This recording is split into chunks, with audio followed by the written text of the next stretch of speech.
안녕하십니까. Hello, सभी everyone. को जय मसीह की। तो हम बाइबल से वचन पढ़ेंगे। तो लूका की किताब से हम वचन पढ़ेंगे। लूका 10:25 से पढ़ना शुरू करेंगे। लूका 10:25 से।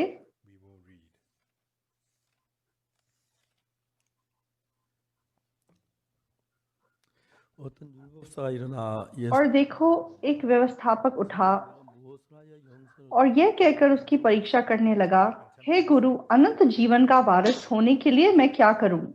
예수께서 이르시되 율법에 무엇이라 기록되었으면 너희가 어떻게 읽느냐. उसने उससे कहा, व्यवस्था में क्या लिखा है और तू कैसे पढ़ता है? 가로되 내 마음을 다하며 목숨을 다하며 힘을 다하고 뜻을 다하여 주 너희 하나님 사랑하고 또한 내 이웃을 내 몸같이 사랑하라 하였나이다. उसने उत्तर दिया, तू प्रभु अपने परमेश्वर से अपने सारे मन और अपने सारे प्राण, अपनी सारी शक्ति और अपनी सारी बुद्धि के साथ प्रेम रख और अपने पड़ोसी से अपने समान प्रेम रख। 이를 행하라 그러면 살리니. उसने उससे कहा, तूने ठीक उत्तर दिया, यही कर तो तू जीवित रहेगा। 그리고 예수께서 여쭈었되 그럼 내 이웃이 누구오니까. परंतु उसने अपने आप को धर्मी ठहराने की इच्छा से यीशु से पूछा, तो मेरा पड़ोसी कौन है?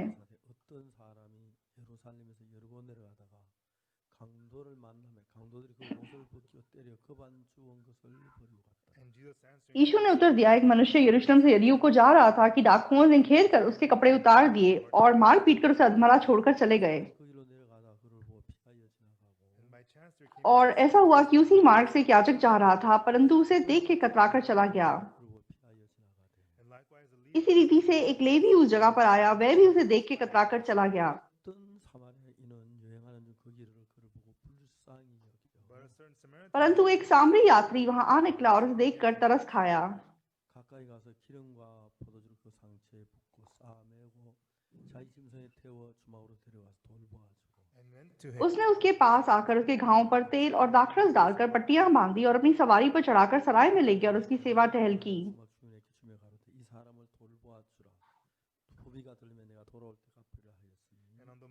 दूसरे दिन उसने 2 दिनार निकालकर सराय के मालिक को दिए और कहा, इसकी सेवा टहल करना और जो कुछ तेरा और लगेगा मैं लौटने पर तुझे भर दूंगा। 만난 자 이웃이 되겠느냐. अब तेरी समझ में जो डाकुओं में घिर गया था, इन तीनों में से उसका पड़ोसी कौन ठहरा? 예수께 이르시되 उसने कहा, वही जिसने उस पर दया की। यीशु ने उसे कहा, जा तू भी ऐसा ही कर। 여러분 안녕하십니까? तो सभी को जय मसीह की। 이번에 또 성경 세미나를 통해서 이야기해서 너무 감사합니다. तो दोबारा से इस बाइबल सभा के द्वारा मैं आप लोगों से बात कर पा रहा हूँ, मैं बहुत धन्यवादी हूँ। 어릴 때 교회를 다녔지만은 तो मैं बचपन से चाहे चर्च जाता था, 신앙을 배우게 되면서 성경을 읽었어요. लेकिन सच में मैंने जब सच्चा आत्मिक जीवन सीखा तो मैंने बाइबल पढ़नी शुरू की। 읽고 두 번 읽고 세 번 읽고 내가 그렇게 계속 읽었어요. तो मैंने एक बार पूरी बाइबल पढ़ी, फिर 2 बार पढ़ी, फिर 3 बार पढ़ी, फिर 4 बार पढ़ी। लगातार मैंने ऐसे बाइबल पढ़ी। 읽는데 성경에 사실은 앞뒤가 안 맞는 부분이 있는 것처럼 보일 때가 많습니다. तो जैसे मैं बाइबल पढ़ रहा था, बहुत बार ऐसा महसूस होता है कि बाइबल मतलब जो बातें हैं आगे पीछे का कोई मेल नहीं है। 이런 음란이 하나도 없으며 तो मान लो एक तरफ बाइबल में लिखा है कि कोई धर्मी नहीं, एक भी नहीं। 하나도 없다고 그럽니다. तो बाइबल में लिखा है एक भी धर्मी नहीं। 3장 10절에 그렇게 기록되어 있어요. तो रोमियो 3:10 में ऐसा लिखा हुआ है।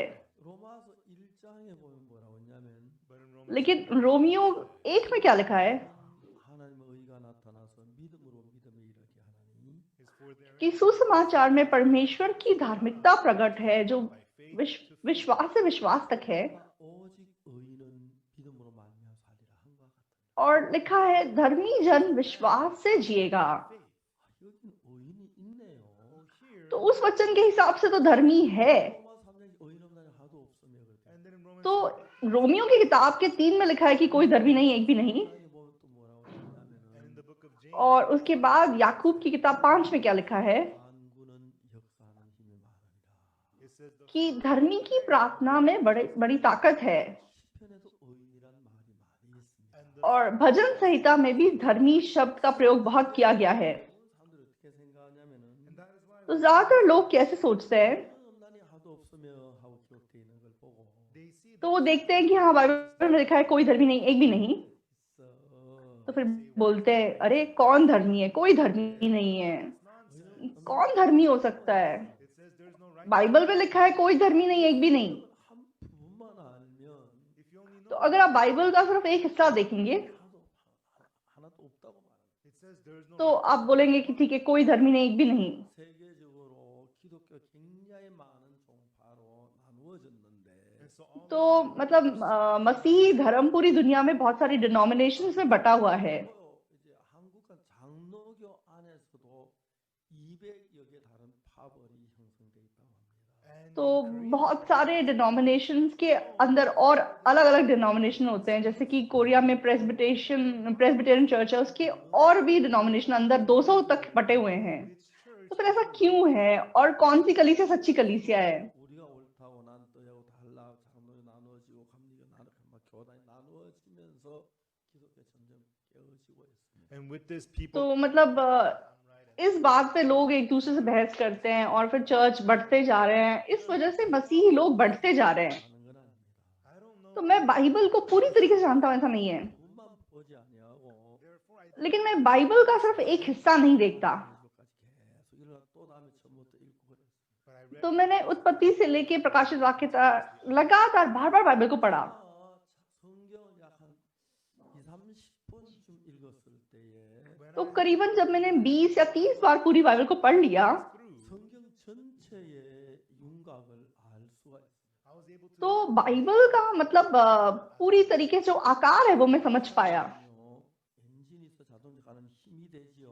have run the तो गाड़ी के अंदर इंजन होता है जो कि गाड़ी की ताकत है, 엔진만 있는 게 아니라 브레이크도 있는 겁니다. लेकिन गाड़ी में सिर्फ इंजन नहीं होता, ब्रेक भी होती है। 이거는 차를 빨리 갈 수 있도록 만드는 기능이고 the angel तो इंजन के अंदर ऐसी तकनीक है कि वह गाड़ी को तेज चला सकती है। on the other hand दूसरी ओर ब्रेक के अंदर ऐसी तकनीक है कि वह गाड़ी को रोक सकती है। what does a car do? तो गाड़ी क्या करती है? The engine इंजन उसको चलाती है, 서도록 합니다. and the लेकिन ब्रेक उसको धीरे कराती है, उसको रुकाती है।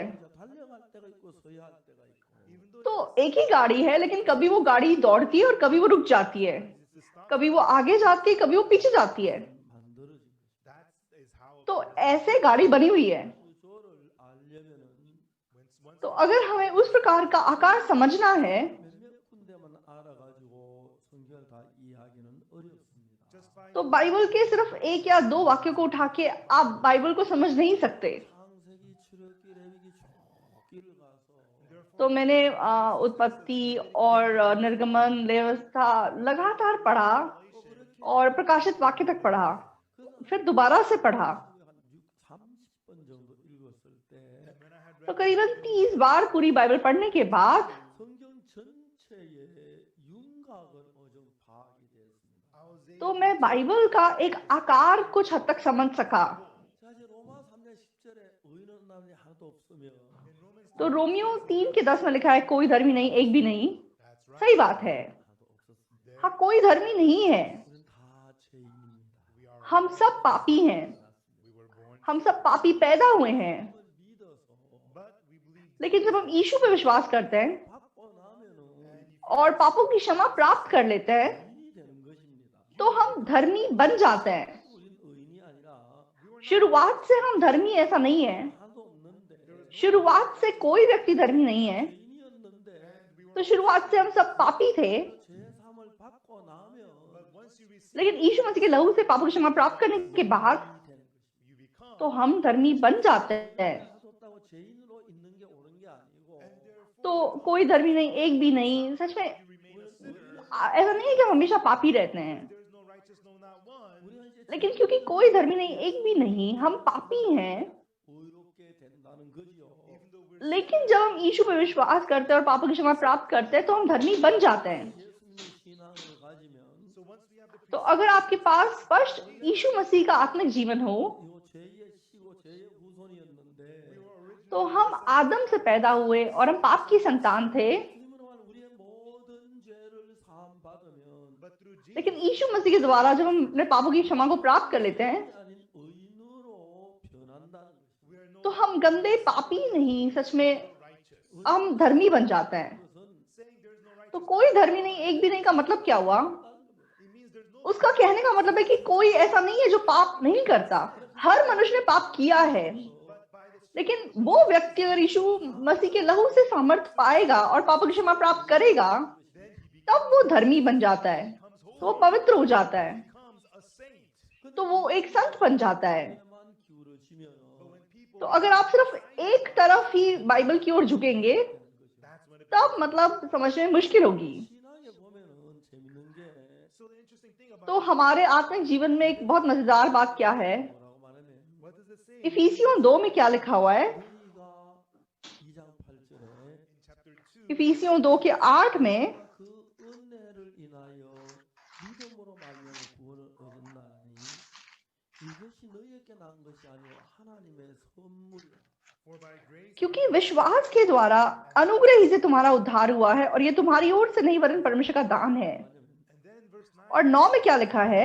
위에서 난 것이 아니니 not और ना कर्मों के कारण, 이는 누구든지 자랑치 못하게 ऐसा ना हो कि कोई घमंड करे। 똑같은 성경에서 in the same तो life सेम बाइबल में 이 율법을 주시기 전에 before God gave परमेश्वर ने हमें व्यवस्था देने से पहले 그랬습니다. God made a परमेश्वर ने मनुष्य को एक वादा किया, 다 지켜가면 복을 अगर 받고 तुम if you keep in the मेरी सारी व्यवस्था का पालन करोगे तो तुम आशीष पाओगे, and if you और अगर तुम पालन नहीं करोगे तो तुम श्रापित होगे। 이스라엘에 다 지키겠다 약속을 해서 and the Israelites तो इजराइलियों ने प्रभु को वादा दिया कि वे सब पालन करेंगे, therefore God gave them the law और इसलिए परमेश्वर ने हमें ये 10 आज्ञाएं दी। 때에 그들은 무슨 검소하지 만들어 저주를 받고 멸망을 당했습니다. but when the law लेकिन जब व्यवस्था नीचे आई, तब वो मतलब पहले ही एक बछड़ा बना चुके थे, सोने का बछड़ा, और सच में उसकी वजह से श्रापित हो चुके थे। इसलिए मूसा ने वो पत्थर की पट्टियों को उठा के फेंक दिया और तोड़ दिया। and it says तो दूसरे शब्दों में व्यवस्था के कामों से हम में से कोई भी धर्मी नहीं बन सकता। 잘 듣고 내 모든 말을 행하면 the Bible says if you तो बाइबल कहती है कि अगर तुम सब आज्ञाओं को मानोगे, सब आज्ञाओं का पालन करोगे, blessed are when तो you तुम जाओगे तो भी आशीष पाओगे, आओगे तो भी आशीष पाओगे। blessed is your basket तो तुम्हारे रोटी की टोकरी आशीष पाएगी, और तुम्हारे भेड़ बकरियां आशीष पाएंगी, और तुम्हारे लोग आशीष पाएंगे। he says you will be blessed तो तुम आशीष पाओगे।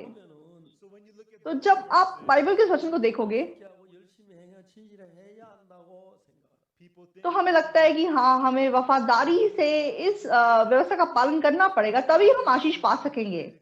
लेकिन जब आप इफिसियों 2 का 8 देखते हैं, 인하여 믿음으로만 구원을 얻었나니 for by grace क्योंकि विश्वास ही से तुम्हारा उद्धार हुआ है, अनुग्रह से तुम्हारा उद्धार हुआ है, और ये तुम्हारी ओर से नहीं वरन परमेश्वर का दान है, 위에서 난 것이 아니니 이는 누구도 자랑치 못하게.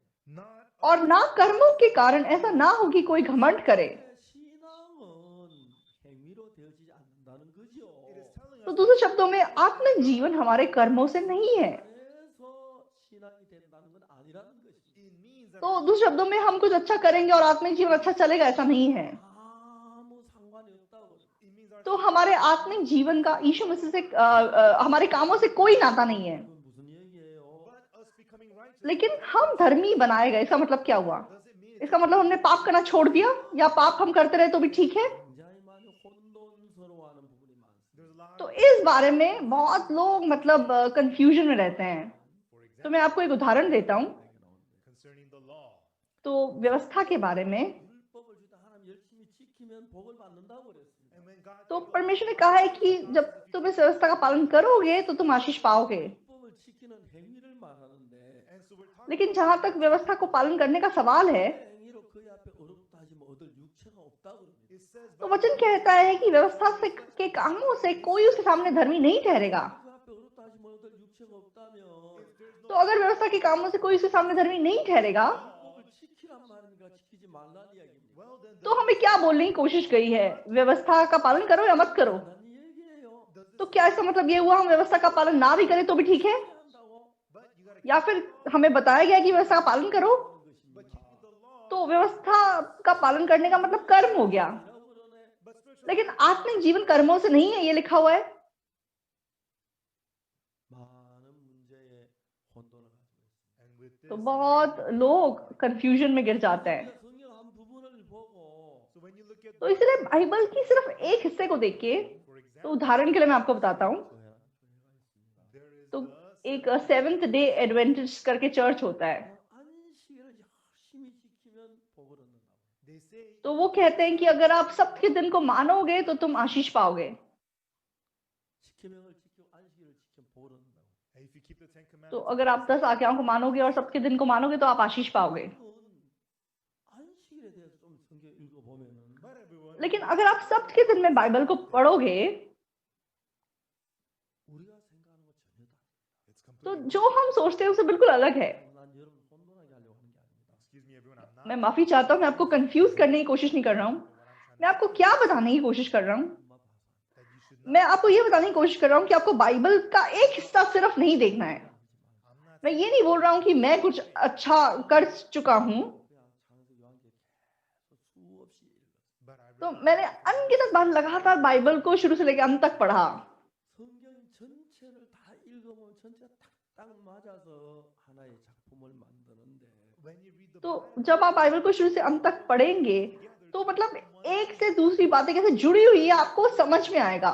each piece. तो अलग अलग टुकड़ा जैसे अलग है, 자동차가 만들어지듯이 But the लेकिन जैसे एक एक टुकड़ा जुड़ के एक गाड़ी बन जाती है, 그 하나님의 뜻이 이루어지는 과정을 얘기하는 것인데 likewise, तो एक एक बाइबल का टुकड़ा जो है वो परमेश्वर की इच्छा को पूरा करने के बारे में बता रहा है। but tonight with तो आज शाम को जो मैंने बाइबल पढ़ी 가 예수님께 나와서 말했습니다. a Lord, तो एक व्यवस्थापक यीशु के पास जाता है और यीशु से बात करता है। what did he say? वो क्या बोलता है? 내가 무엇을 하여 영생을 드릴까?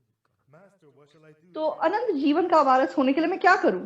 Everyone, let me तो ask. मैं आपसे पूछना चाहूंगा, 구원 얻으러 뭘 해야 합니까? तो अनंत जीवन पाने के लिए, उद्धार पाने के लिए हमें क्या करना होगा? Jesus said, तो यीशु मसीह ने जवाब दिया, 무엇이가 기록되었으면 네가 어떻게 읽느냐? what is व्यवस्था में क्या लिखा है तू कैसे पढ़ता है?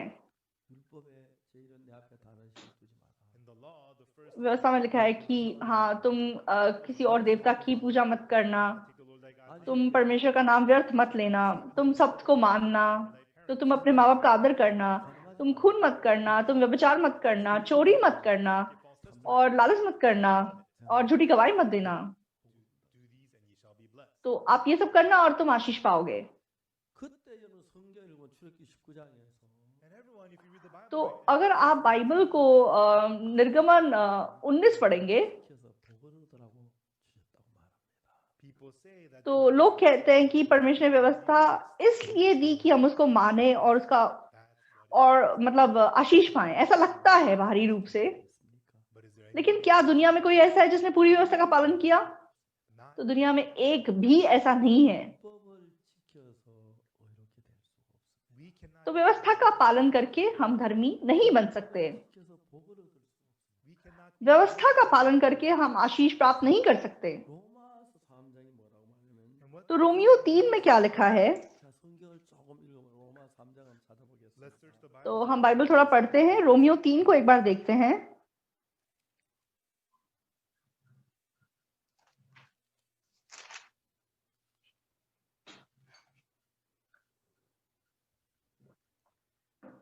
그러므로 20절 Verse 20. रोमियो 3 का 20, 율법의 행위로 그의 앞에 어렵다 하심 얻을 육체가 없는 율법으로는 죄를 깨달음이니라. Therefore, by the क्योंकि व्यवस्था के कामों से कोई प्राणी उसके सामने धर्मी नहीं ठहरेगा, इसलिए कि व्यवस्था के द्वारा पाप की पहचान होती है। 자 물어보겠습니다. now let me मैं ask. आपसे पूछना चाहूंगा, 율법을 지켜서 어렵게 될 수가 있다고 그랬으면 없다고. Does it say तो that व्यवस्था के कामों से कोई प्राणी धर्मी ठहर सकता है या नहीं ठहर सकता? बाइबल में क्या लिखा है? 있다고 그랬어 없다고 그랬어. does it say there is or there ठहर सकता है कि नहीं ठहरेगा? 손으로 이렇게 आप ऐसे इशारा कर दीजिए, या तो आप ऐसे ना बोल सकते या ऐसे हाँ बोल सकते हैं। 율법을 그 앞에 어렵다 하시면 얻을 육체는 하나도 없어. That's right. तो व्यवस्था के कामों से कोई उसके सामने धर्मी नहीं ठहरेगा। 근데 율법사가 예수님께서 율법이 뭐라 기록되었습니까? But the lawyer asked लेकिन him, Jesus, जब what is written in the law? व्यवस्थापक ने यीशु से सवाल किया तो यीशु ने पूछा कि व्यवस्था में क्या लिखा है, तू उसे कैसे पढ़ता है? 되었느냐고 물었습니까? तो आप ध्यान से सुनिए, यीशु ने कहा व्यवस्था में क्या लिखा है? No. ऐसे नहीं पूछा यीशु मसीह ने। 무엇이라 기록되었으며 He said, what is written? यीशु ने पूछा व्यवस्था में क्या लिखा है और तू उसे कैसे पढ़ता है? 율법이 다른 방향으로 읽혀질 수가 있다는 것입니다. Which means तो दूसरे शब्दों में व्यवस्था को हम अलग अलग 자, नजरिए से देख सकते हैं, उसे अलग अलग नजरिए से पढ़ सकते हैं। 복을 받은 한 명도 없습니다. there's तो व्यवस्था को पूरी तरीके से मान के उसका पालन करके एक व्यक्ति भी आशीष नहीं पा सका। 이거 지키면 복을 받습니다. तो जो व्यवस्था का पालन करेगा वो आशीष जरूर पाएगा। 완벽하게 지키면 복을 받습니다. तो कोई एक भी पाप नहीं करेगा, सिद्ध रूप से जिएगा, व्यवस्था का पालन करेगा तो वो जरूर आशीष पाएगा। But there's not, लेकिन जरूरी बात है कि ऐसा करने वाला एक भी व्यक्ति दुनिया में नहीं है। is that right? सही है, Not even. एक भी नहीं है। 근데 왜 율법을 지키라고 했지요? But why तो did फिर he say क्यों keep the law? उसने व्यवस्था मानने के लिए हमें बताया गया? 왜 율법을 지키라고 했죠? Why did he say तो क्यों हमें व्यवस्था का पालन करने के लिए कहा गया? 예수님을 이 땅에 보내시기로 작정했습니다. everyone got तो it? परमेश्वर इस दुनिया में यीशु मसीह को भेजना चाहता था। 끝까지 죽어 우리 죄를 산다고 해도 Even though Jesus तो चाहे यीशु मसीह क्रूस पे मरता और हमारे पापों को क्षमा करता, 인주를 깨달아야 we need to realize लेकिन उसके पहले हमें पहचानना होगा कि हम पापी हैं। तभी हम यीशु के सामने जाएंगे और पापों की क्षमा प्राप्त करेंगे। 죄사함을 받을 수 없습니다. if you तो जब तक हम ये नहीं समझेंगे कि हम पापी हैं तो कैसे हम पापों की क्षमा प्राप्त करेंगे? 율법이 주신 목적은 therefore the तो फिर व्यवस्था को देने का मकसद क्या है? 단지 복을 얻으라고 준 건 아닙니다. it was तो व्यवस्था का पूरी तरीके से पालन करके हम आशीष प्राप्त करें, इसलिए व्यवस्था नहीं दी गई। 복을 받지만 sure if तो ऑफ कोर्स अगर आप उसका पूरा पालन करोगे तो आप आशीष पाओगे। 복을 지켜서 복을 받을 수 있는 사람 없다는 걸 아십니다. but God लेकिन बाइबल में परमेश्वर ये जानता है कि दुनिया में कोई ऐसा नहीं है जो इसका पालन कर सके और आशीष पा सके। 부분에만 집중되면 therefore if तो दूसरे शब्दों में कहना चाहता हूं कि अगर आप बाइबल का सिर्फ एक हिस्सा देखेंगे तो समस्या हो जाएगी। 예를 들어 이야기를 let me give you an example मैं आपको एक उदाहरण देना चाहता हूँ। 시킨다.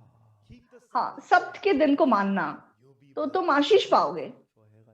so there's the तो एक चर्च है जो सेवेंथ डे एडवेंटिस्ट है and they say और वो बोलते हैं कि सप्त के दिन को जरूर मानना है, actually लेकिन असलियत में ऐसा नहीं है। 왜요? why क्यों? 왜요? why क्यों? 하나님 안식일 지키자고 했잖아요. God you said you have to तो keep परमेश्वर ने बोला है सप्त का दिन मानना है।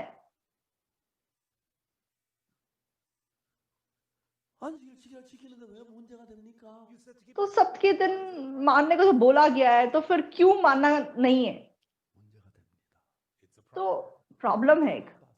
because you're तो only आप बाइबल का सिर्फ एक हिस्सा देख रहे हैं। 그래서 볼때 안식일을 지키면 복을 받는 돼 있기 때문에 안식일 복을 받을 것처럼 생각합니다. in the law तो व्यवस्था में लिखा है कि सप्त के दिन को मानो तो तुम्हें आशीष मिलेगा, इसलिए लोगों को लगता है कि अगर वे सप्त के दिन को मानेंगे तो तुमको आशीष मिलेगा। लेकिन जब हम बाइबल को पढ़ते हैं, मैं माफी चाहता हूँ, 혼돈스럽게 어지럽게 하려고 하는 게 아닙니다. मैं बिल्कुल आपको कंफ्यूज करना नहीं चाहता। 정확하게 이야기를 하려고 합니다. मैं आपको एक स्पष्ट सच्चाई समझाना चाहता हूँ। 설명해 드리겠습니다. and I will तो वो मैं आपको एक्सप्लेन कर रहा हूँ। let me ask तो मैं आपसे दोबारा एक सवाल पूछूंगा। 왜 완벽하지 않은 몇 명 있을까요? how many तो people व्यवस्था को 100% पालन करने वाले व्यक्ति दुनिया में कितने हैं? 몇 명 있을까요? how many people तो कितने हैं जिन्होंने 100% पूरी व्यवस्था का पालन किया? 10명 되겠습니까? क्या 10 ऐसे लोग होंगे? 한 명도 없습니다. एक भी नहीं है। 근데 왜 율법을 지키라고 했죠? then why did he say तो क्यों हमें व्यवस्था का पालन करने के लिए कहा गया है? 말이 안 되잖아요. it doesn't make तो sense इस बात का कोई मतलब नहीं बनता। 하나님은 처음부터 우리가 율법을 지키지 못할 걸 알았어요. God तो परमेश्वर शुरुआत से जानता था कि हम इस व्यवस्था का पालन नहीं कर सकते। 자, 들어보세요. everyone तो आप मेरी बात ध्यान से सुनिए। 산에서 모세에게 시내산 위로 올라왔습니다. तो परमेश्वर मूसे को शिने पर्वत पर ले गया 두개 돌판을 주셨습니다. and there God और 2 पत्थर की पट्टियों के ऊपर मूसा को 10 आज्ञाएं लिख के दी। 명령을 기록한 걸 주었습니다. and the 10 commandments तो 10 आज्ञाएं पत्थर की पट्टियों पर लिखी गई और मूसा को दे दी गई। और जब मूसा नीचे आने वाला था, God held on परमेश्वर ने मूसा को दोबारा पकड़ा, do not go अभी नीचे मत जाओ। why क्यों? 그래서 하나님은 40일 동안 and then God तो उसके बाद परमेश्वर ने 40 दिन के दौरान 이런 성전을 자세히 보여줘. God showed तो परमेश्वर ने मूसा को स्वर्ग का तंबू दिखाया। 장막이다. this is the तो ये तंबू है, this is तो ये वेदी है, the bread table तो ये रोटी की मेज है, ये दीवट है, candlestick ये धूप की जगह है, ये वाचा का संदूक है, this is the most तो ये पवित्र स्थान है। 그리고 하나님은 모세에게 말씀하셨다. and then God और परमेश्वर ने मूसा को क्या कहा? 내려가서 once you get down तो तू जब पर्वत से नीचे जाएगा 너에게 보여준 그 모양 그대로 성막을 만들어. 그는 광야니까 영구 건물이 아니라 천막을 쳐 성막이라 그럽니다. In the 막을 만들었어요. in the exact तो image जैसा मैंने तुझे स्वर्ग में दिखाया है, तू पृथ्वी पे नीचे जाके बिल्कुल वैसा ही एक तंबू बनाना, क्योंकि वो तब इधर से उधर चल रहे थे, इसलिए उन्होंने मंदिर नहीं बनाया, तंबू बनाया। 저 양을 잡아가지고 they would have to इसलिए जब भी वो पाप करेंगे तो उनको एक भेड़ या बछड़े का बलिदान देना होगा, और जब वो वेदी के ऊपर उसे मार डालेंगे और उसका बलिदान देंगे तो उनका पाप क्षमा हो जाएगा। आप समझ रहे हैं? 이해가세요? समझ रहे हैं? 자, 여러분 물어보고 싶습니다. everyone. I want तो मैं आपसे एक सवाल पूछना चाहता हूँ, 네. 그들이 법을 다 지킬 것 같으면 if they तो मान लो अगर वे पूरी व्यवस्था का पालन कर सकते, तो क्या उनको भेड़ या बकरे का बलिदान चढ़ाने की जरूरत पड़ती? जरूरत नहीं पड़ती। 그러니까 하나님이 십계명을 다 지키라고 했는데 तो परमेश्वर ने 10 आज्ञाओं का पालन करने के लिए कहा, 다 지킨다 그러면 그걸 지키면 내가 복을 주겠다 그랬어요. और परमेश्वर ने बोला कि अगर ये इजरायली इसका पालन करेंगे तो मैं ठीक है तुम्हें आशीष दूंगा। 법만 가지고 내려간 게 아니고 하나님 성전을 보여 그대로 지을 걸 얘기했어요. but God did लेकिन परमेश्वर ने ना केवल उसे वो आज्ञाएं दी, the temple and पर उसको मंदिर दिखाया जो स्वर्ग में है, और उसको पृथ्वी में वैसा ही मंदिर बनाने के लिए बोला। और फिर परमेश्वर ने उसे क्या बोला? whosoever जो भी breaks व्यवस्था की आज्ञा को तोड़ता है, 속죄 제사를 드리면 죄가 사해진다. when they तो अगर वह एक भेड़ और बकरी को लाके पाप बलि चढ़ाएगा तो उसका पाप धुल जाएगा। 아십니까? आप समझ रहे हैं? 이해가세요? do you understand? समझ रहे हैं? 예. 물어봅시다. Yes, let me तो मैं फिर से एक सवाल पूछूंगा। 그법 다 지킨다 그랬는데 Israelites तो इजरायलियों ने कहा कि हम पूरी व्यवस्था का पालन करेंगे, 다 지킬 걸 알았으니까 did 안 God, 지킬 걸 알았으니까 so did God तो परमेश्वर को क्या लगता था? क्या परमेश्वर को पता था कि वे उसका पालन करेंगे या नहीं कर पाएंगे? 이 성경 말씀을 따라 율법을 따라 잘 지키겠다고 얘기했지만 even though तो चाहे उन लोगों ने बोला कि वे पूरी व्यवस्था का पालन करेंगे, 죄를 범하면 이 번제단 앞에 와서 양을 잡아서 피를 흘리고 그래서 죄가 사해야 돼 하는 거 보면 but God told them, 죄를 लेकिन परमेश्वर 생각하고 죄를 지을 걸 알았기 때문에 얘기한 거예요. but we लेकिन परमेश्वर उनको बता रहा है कि जब तुम पाप करोगे तो तुम इस प्रकार भेड़ या बछड़े को लाकर तुम पाप बलि चढ़ाना, तो तुम्हारा पाप क्षमा हो जाएगा। परमेश्वर ऐसा क्यों बोला? क्योंकि परमेश्वर जानता है कि वो लोग पाप करेंगे। 그걸 줬을 때 that's why when the tablet तो इसीलिए जब वह पत्थर की पट्टियां दी गई, 그걸 받으라고 말씀하셨지만 even though तो चाहे परमेश्वर ने कहा कि ठीक है तुम इन सारी आज्ञाओं का पालन करोगे तो तुम आशीष पाओगे, 이 법을 어길 걸 아셨습니다. but God तो परमेश्वर पहले से ही जानता था कि ये लोग इस आज्ञा का पालन नहीं कर पाएंगे, इसे तोड़ेंगे। 없습니다. there's not even तो one person एक भी व्यक्ति इस दुनिया में ऐसा नहीं है जो उन सारी आज्ञाओं का पालन कर सके। Romans 10절에 रोमियो 3 3 verse 20 रोमियो 3 का 20, 그의 앞에 어렵다 하시면 얻을 육체는 율법은 죄를 깨달음이라. therefore by the क्योंकि व्यवस्था के कामों से कोई प्राणी उसके सामने धर्मी नहीं ठहरेगा, इसलिए कि व्यवस्था के द्वारा पाप की पहचान होती है। 법을 우리에게 주신 것은 the reason the तो law व्यवस्था to us, हमें क्यों दी गई? 복을 얻으라고 준 게 아닙니다. it was not उसका given to us पालन करो तो तुम्हें आशीष मिलेगा, इसलिए व्यवस्था नहीं दी गई। 못 지키면 저주인데 if you keep the तो व्यवस्था का पालन अगर तुम करोगे तो तुम्हें आशीष मिलेगा, अगर तोड़ोगे तो श्राप है। reason he तो व्यवस्था देने का मकसद क्या है? 하고 더러운 죄인인 걸 깨닫게 해서 is for us हमें इस बात का एहसास दिलाने के लिए कि हम गंदे गिरौने पापी हैं, 복을 받도록 하기 위함입니다. so that तो we परमेश्वर के अनुग्रह से हमें आशीष दिलाने के लिए। 아멘 되십니까? amen आप आमीन कह सकते हैं? amen आमीन कह सकते हैं? 그렇기 때문에 여러분 우리 가운데서 율법을 다 지킨다면 율법 하나만 어겨도 다 어긴 거나 마찬가지니까요. and that तो इसीलिए हमारे बीच में अगर आपको व्यवस्था का पालन करना है, आप एक को अगर तोड़ते हैं तो वो पूरी व्यवस्था को तोड़ने के बराबर है। and the Bible talks तो बाइबल में सप्त के दिन के बारे में बताया गया है। 그죠? the fourth commandment तो चौथी आज्ञा सप्त के दिन के विषय में है you shall remember the कि तुम सप्त के दिन को पवित्र मानना, 그래서 네 모든 일을 하고 और तुम 6 दिन के लिए अपनी पूरी ताकत से काम करना, 안식일이니 on the seventh और 7वां दिन तुम्हारे लिए विश्राम का दिन ठहरे, you shall do और उस दिन तुम कोई काम मत करना। 여종이나 your male servant तो तुम्हारा दास या तुम्हारी दासी, 객이나 whether you're strangers or guests तो कोई अगर विदेशी तुम्हारे साथ रहता है वो कोई भी कोई काम नहीं करेगा। 근데 여러분 그건 뭘 말해줘? what does that tell you लेकिन ये हमें क्या बताया गया है? 이게 복 받는다는 얘기입니까? does it mean if you keep हाँ, the Sabbath day you उसका मतलब क्या हुआ कि अगर आप सबके दिन को मानोगे तो आप आशीष पाओगे? नहीं, 인간은 इसका मतलब ये नहीं है। 안식일을 제대로 지키는 사람도 없습니다. Amen. तो सप्त सब्त के दिन को भी स्पष्ट रूप से पालन करने वाला व्यक्ति इस दुनिया में कोई नहीं है। तो हमने 10 आज्ञाओं को तोड़ा है, 뭘 가르치냐면 तो हमें क्या बताया जाने की कोशिश की गई है? 1장 1절에 तो इब्रानियों 10 के 1 में वचन क्या कहता है? 율법은 장차오는 좋은 일의 그림자요 참 형상이 아니므로 For the law क्योंकि व्यवस्था जिसमें आने वाली अच्छी वस्तुओं का प्रतिबिंब है पर उनका असली स्वरूप नहीं। 무슨 말입니까? what does तो इसका मतलब क्या हुआ? 다시 한번 따라해 봅시다. please repeat तो it. अब मेरे पीछे बोलिए। 율법은 장차오는 좋은 일의 그림자요 For the law क्योंकि व्यवस्था जिसमें आने वाली अच्छी वस्तुओं का प्रतिबिंब है 형상이 아니므로 and not पर उनका असली स्वरूप नहीं। 자, 율법은 장차오는 좋은 일의 그림자 진짜가 아니라 그럽니다. this is the law तो व्यवस्था के विषय में लिखा गया है कि वे आने वाली अच्छी वस्तुओं का प्रतिबिंब है पर उनका असली स्वरूप नहीं है। is this kind of तो complicated. क्या आप लोग बहुत उलझ गए हैं? 그렇게 대부분 생각합니다. 그렇지 않습니다. Most people think तो आपने आज तक सिर्फ इतना ही सोचा होगा आप व्यवस्था का पालन करो तो आशीष मिलेगा, अगर नहीं पालन करोगे तो श्राप मिलेगा, लेकिन उतना ही नहीं है। मैं आपको सबके दिन के विषय में बता रहा हूँ। 안식일은 장차오는 좋은 일의 그림자라. the Sabbath तो day सबका दिन भी सच में आने वाली अच्छी वस्तुओं का प्रतिबिंब है, is not the very image. वो असली स्वरूप नहीं है। 장차오는 좋은 일의 그림자입니까? How is the तो सब्त का विश्राम का दिन कैसे आने वाली अच्छी वस्तुओं का प्रतिबिंब है? 아무 짐도 지지 말고 on the Sabbath day तो सब्त के दिन में के विषय में लिखा हुआ है कि तुम्हें कोई बोझ नहीं उठाना है और कोई काम नहीं करना है। on the Sabbath day 언제? when कब?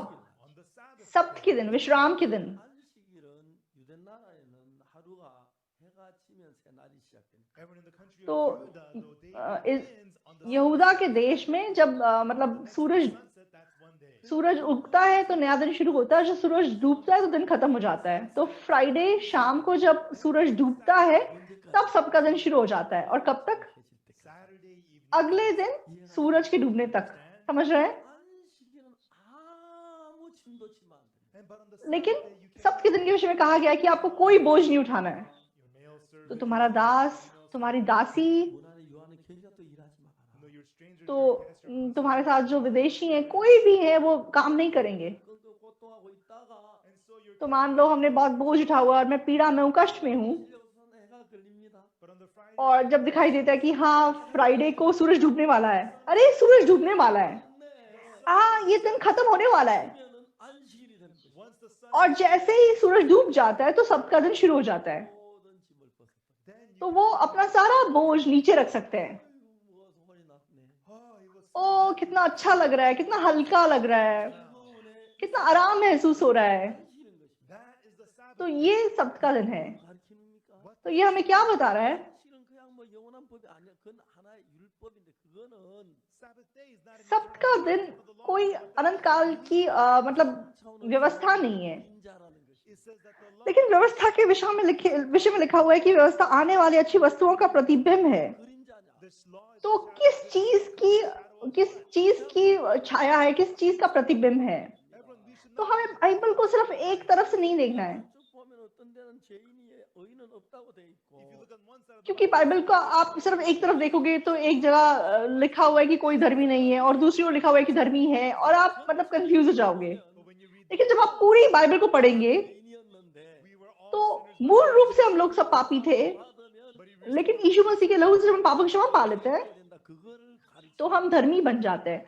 ये बात हमें बताई गई है। 기본적으로 처음부터 의인은 하나도 없는데 that's why तो कहने का मतलब है कि मूल रूप से शुरुआत से कोई धर्मी नहीं है, हम सब पापी पैदा हुए हैं, sins are forgiven लेकिन जब हमारे पाप क्षमा हो जाते हैं यीशु मसीह के लहू के द्वारा 의인이 된다. तो हम धर्मी बन जाते हैं। righteous 그래 안식일은 뭐냐면은 so what is the तो सब्त का दिन क्या है?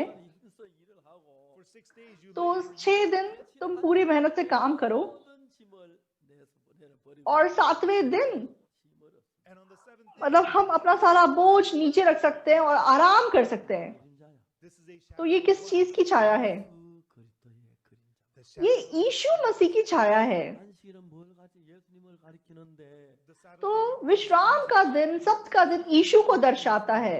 and in Matthew 11 मती किताब 11 के 28 में यीशु क्या बोलता है? 예수님이 말씀하셨습니다. Jesus said तो यीशु मसीह बोलता है 수고하고 무거운 짐진 자들아 다 내게로 오라. All ye तो living जो भी बोझ से दबे हुए हैं वो मेरे पास आए, 너희를 쉬게 하리라. I will मैं तुम्हें आराम दूंगा। 자, 이제 막 무거운 짐을 지고 가다가 you're carrying a heavy तो आप load. बहुत बोझ को उठाए हुए हैं 안식일이 되면은 And then on the और Friday, जैसे ही मतलब 짐을 फ्राइडे का दिन आएगा, सूरज डूबने वाला होगा, 즐거 기뻐한다는 you 겁니다. let go. तो लोग अपना बोझ नीचे रख देंगे और वो खुश हो जाएंगे। अरे कितना हल्का महसूस हो रहा है, कितना अच्छा महसूस हो रहा है। 우리를 쉬게 해줍니까? तो क्या हमें विश्राम देता है? 안식일이 우리를 쉬게 해줍니다. विश्राम का दिन, सब्त का दिन हमको विश्राम देता है। 이런 That Sabbath तो ये विश्राम का दिन, 그리스도의 그림자. is a विश्राम का दिन यीशु मसीह की परछाई है। 오시면 जब यीशु मसीह आएगा, 만나면 जब आप यीशु मसीह को मिलेंगे, 다 내려놓게 해주십니다. Jesus तो यीशु तुम्हारे सारे बोझ को नीचे रखने देगा। the burden of हमारे पापों का बोझ wow, it's हम उसे यीशु के सामने रख देंगे और आराम महसूस करेंगे।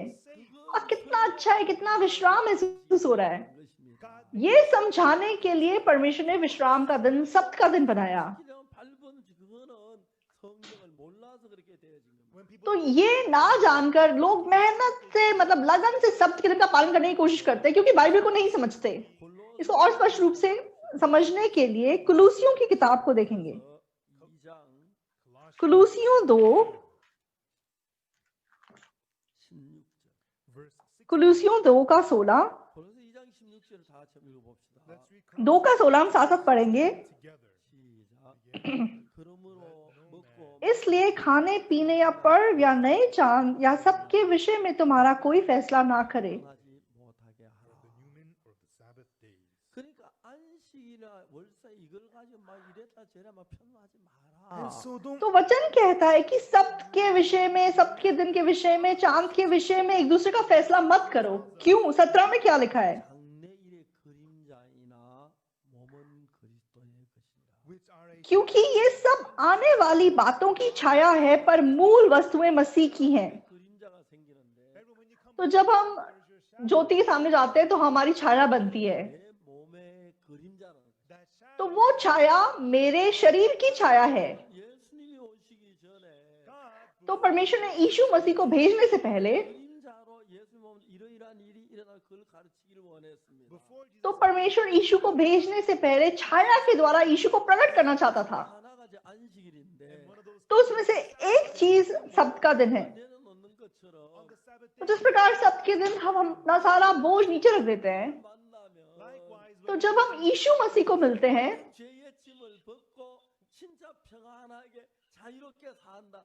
그걸 이야기하는 것입니다. we can तो हम अपने सारे पाप के बोझ को नीचे रख सकते हैं और हम unloyously that बहुत विश्राम से, शांति से जी सकते हैं। 일이 있는 것입니다. that ये समझाने के लिए सब्त का दिन दिया गया। so what did Jesus तो यीशु मसीह ने क्या कहा? 무거운 짐진 자들아 다 내게로 오라. all you labor परिश्रम करने वाले, बोझ से दबे हुए लोग मेरे पास आओ, 하리라. I मैं तुम्हें विश्राम दूंगा। 오늘 참 많은 사람들은 so many तो आज बहुत सारे लोग, 이 율법은 우리에게 죄를 깨닫게 하기 위하여 율법을 줬다. it says that the law तो of Sabbath day, वचन कहता है कि व्यवस्था या सब्त का दिन हमें पाप की पहचान कराने के लिए दिया गया। the law was not given तो to us व्यवस्था इसलिए नहीं दी गई कि हम उसका पालन करें और आशीष पाए। if we could तो अगर हम सिद्ध रूप से व्यवस्था का पालन कर सकते maybe you can keep तो हम शायद आशीष पा सकते थे। 아무도 없습니다. लेकिन जरूरी बात है कि दुनिया में एक भी ऐसा व्यक्ति नहीं है जिसने व्यवस्था का पालन पूरी तरीके से किया हो। of the law इसलिए व्यवस्था का सब कुछ, 서로 잡아 제사함을 받는 그것은 killing lamb तो भेड़ या बकरी का बलिदान चढ़ाना, बलि चढ़ाना, is the shadow of तो ये किस चीज की परछाई है? 이렇게 죽으시면서 how Jesus the Lamb of God तो would कैसे यीशु मसीह जो परमेश्वर का मेमना है वो आकर अपनी जान देगा। just said that the जिस प्रकार भेड़ या बकरे के बलि से हमारे पाप धुलते थे, 우리 제가 사해준 그걸 설명하기 위하여 만들어진 것이라는 거예요. through Jesus being यीशु मसीह आएगा और अपनी जान देगा और उसके द्वारा कैसे हमारे पाप धुल जाएंगे, ये समझाने के लिए वो सब बातें बताई गई थी। 십니까? do you understand? आप समझ रहे हैं?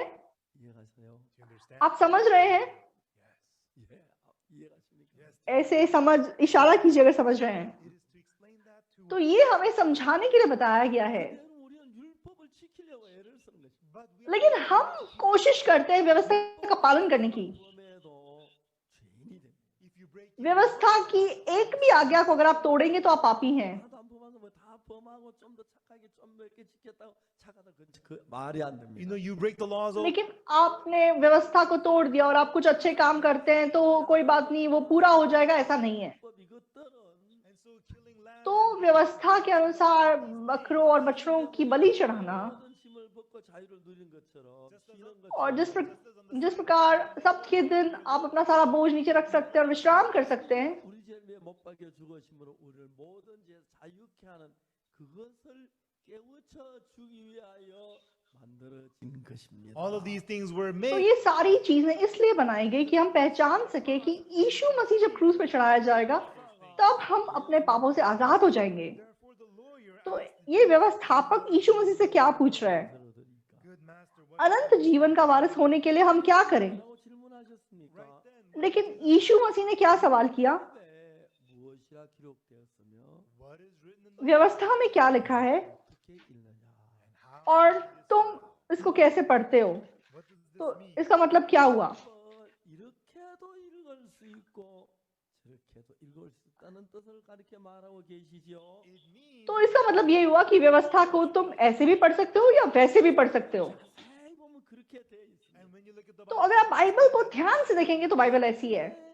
기록되었으면 어떻게 읽을 수 있습니까? what is written in the law? तो व्यवस्था में क्या लिखा है, तू उसे कैसे पढ़ता है?